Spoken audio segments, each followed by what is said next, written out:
Welcome back to my kitchen. Today we're going to be making risotto, which is the MasterChef dish of death. Just start again. Welcome back to my kitchen. I'm going to have a shitload of oil in this pan by the time I get done. We're going to be making a chicken and bacon version of risotto.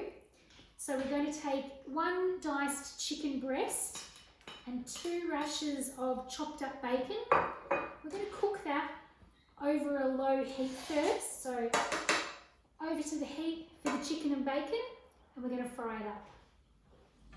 Alrighty, so our chicken and our bacon is cooked to how we want it to be.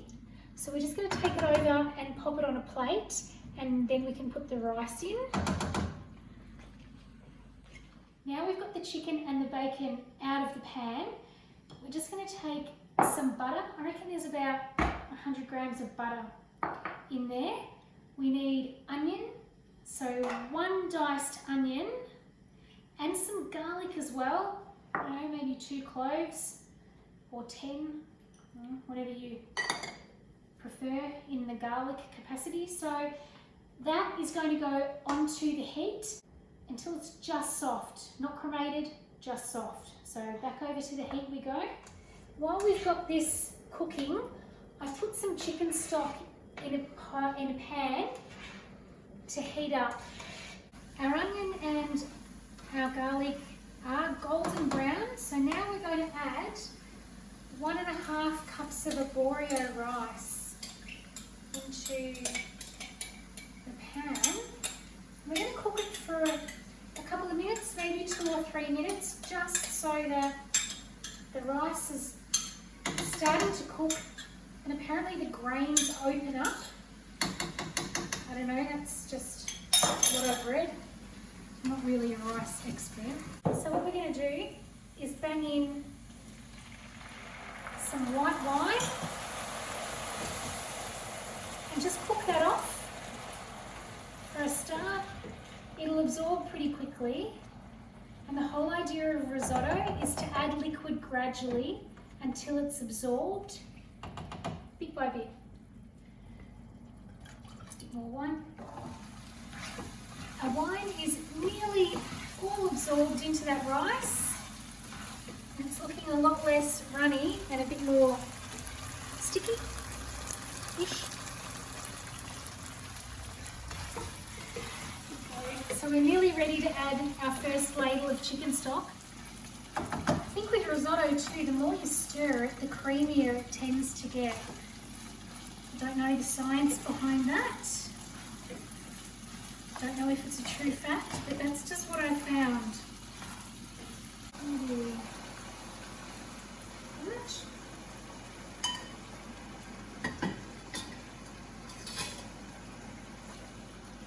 We'll just give it a bit of a stir, and then we're going to let it sit for a few minutes until the rice absorbs the chicken stock, and then we can go again. So our rice is 3/4 done, which means it's cooked, but it's still chewy a little bit. So at this point, we're going to throw in a diced capsicum and about 4 large mushrooms that I've chopped up. So bang them in.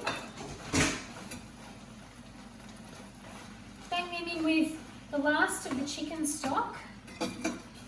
Just chuck that in. And by the time that's all absorbed, the mushrooms and the capsicum should be cooked enough that we can throw in the chicken and bacon that we cooked before. I had to add a tad more chicken stock and a dash of wine because it was a little bit dry.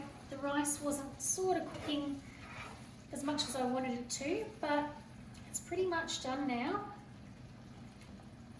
So yeah, what we're going to do is add the chicken and the bacon that we cooked earlier. That'll cook for a couple of minutes just to heat through and absorb the rest of the liquid that's in the pan.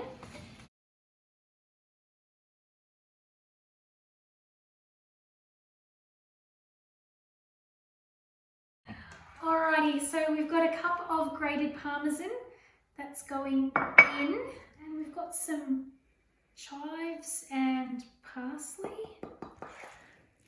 So the consistency should be creamy and a little bit loose, not like sloppy as, but not super dry. You want a little bit of moisture in there.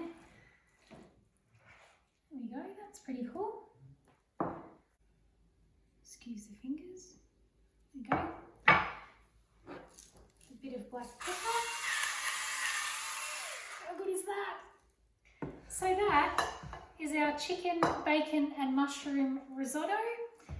Risotto doesn't have to be the dish of death. It can be as simple as that. So enjoy.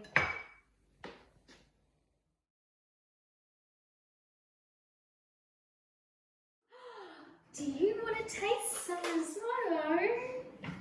You do?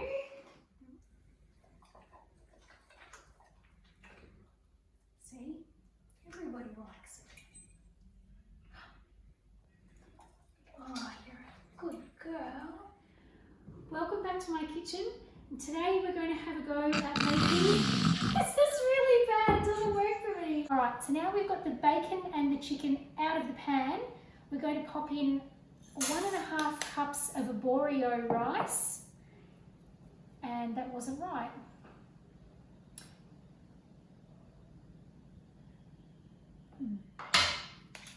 Feeling some success here. There you go. That's why I'm not on MasterChef. That's why I'm not on any chef. Winning at risotto. Oh,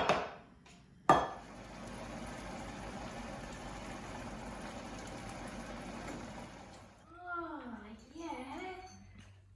Look at that.